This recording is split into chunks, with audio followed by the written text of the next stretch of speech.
2023년 7월 11일 5분 성경 묵상을 시작합니다. 본문은 시편 1편 1절에서 2절. 복 있는 사람은 오직 여호와의 율법을 즐거워하여 그 율법을 주야로 묵상하는 자로다. 오늘은 왜 성경 묵상과 암송을 해야 하는가 라는 주제로 같이 은혜를 나누겠습니다. 우리가 살아가는 현실은 너무나 영적으로 어두운 세상입니다. 따라서 조금만 양심을 쓰지 않고 깨어있지 않으면 우리의 양심은 어두워지고 마귀의 놀이터가 되고 마귀 종노릇하기 쉽습니다. 그러나 하나님은 이런 우리의 삶을 절대로 원하시지 않습니다. 우리 성도들이 항상 하나님을 경외하며 하나님의 뜻인 영감과 진리를 따라 믿음으로 순종하며 살아가기를 원하십니다. 즉 하나님과 동행하며 살고 예수 그리스도의 장성한 분량에 이르기까지 자라가고 우리를 통하여 하나님의 뜻이 우리의 삶의 현장에 이루어지기를 원하십니다. 이런 하나님의 목적과 뜻이 우리의 삶에 이루어지는 것이 하나님께는 기쁨과 영광이 되고 우리에게도 복이 됩니다. 하나님은 우리가 이렇게 하려면 성경 묵상과 성경 암송이 매우 중요한 요소임을 분명히 하십니다. 그러면 성경 묵상과 암송이 왜 이렇게 하나님이 기대하시는 것일까요? 성경 묵상과 성경 암송은 예수님의 말씀이 우리 안에 내주하시는 성령을 통하여 생명과 믿음과 개인적 변화를 일깨우십니다. 이것은 성령의 일입니다. 성령 하나님께서 우리에게 생명을 주시고 믿음을 낳습니다.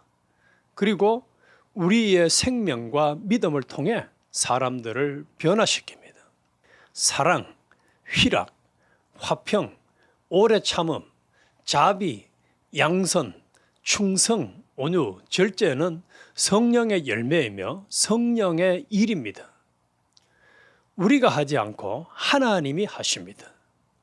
하나님은 말씀을 통해서 일하십니다.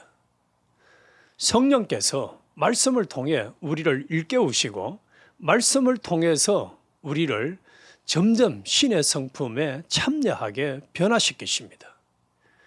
너희가 거듭난 것이 썩어질 씨로 된 것이 아니요 썩지 아니할 씨로 된 것이니 하나님의 살아있고 항상 있는 말씀으로 되었느니라. 저희를 진리로 거룩하게 하옵소서. 아버지의 말씀은 진리니이다. 따라서 중생과 성화는 하나님의 사역인데 말씀 외에 다른 방법을 통해서 하지 않으십니다. 그래서 하나님의 말씀은 매우 중요합니다. 따라서 우리는 이렇게 질문해야 합니다. 이 모든 것이 어떻게 하면 더 잘 이루어질 수 있나요?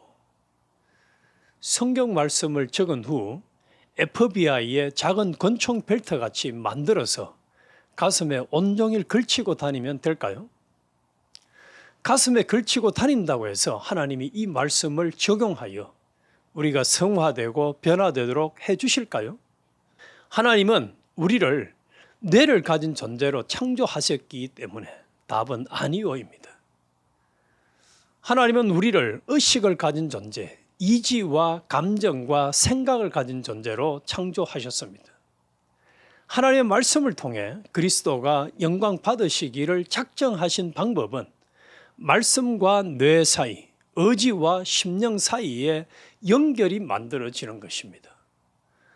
주머니 속에 넣어 다니기만 하고 전혀 읽지 않는다면 말씀의 의미와 우리의 뇌 사이에 연결이 없습니다.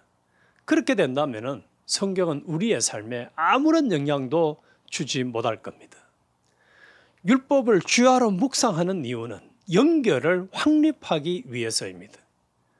그의 거룩한 말씀 안에 하나님의 의미와 우리 뇌 안에서 그 의미가 구축되는 이 연결에 의해 그것이 우리의 의지와 마음에 끼치는 영향을 통해 성령께서 이 모든 자연스러운 과정을 사용하셔서 우리가 변화되는 것입니다.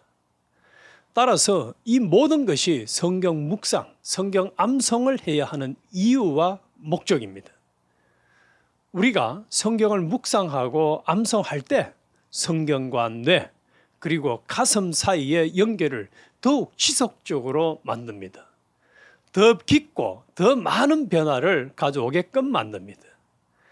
감히 말하자면 이 세상에서 성경 묵상과 암송을 실질적으로 대체할 수 있는 것은 없습니다. 그 어떤 것도 성경 묵상과 성경 암송이 하는 일, 즉 성령님, 뇌, 마음, 몸 간의 연결을 구축하는 일을 대신할 수 없습니다. 그래서 성경을 묵상하고 암송하는 사람이 복 있는 것입니다.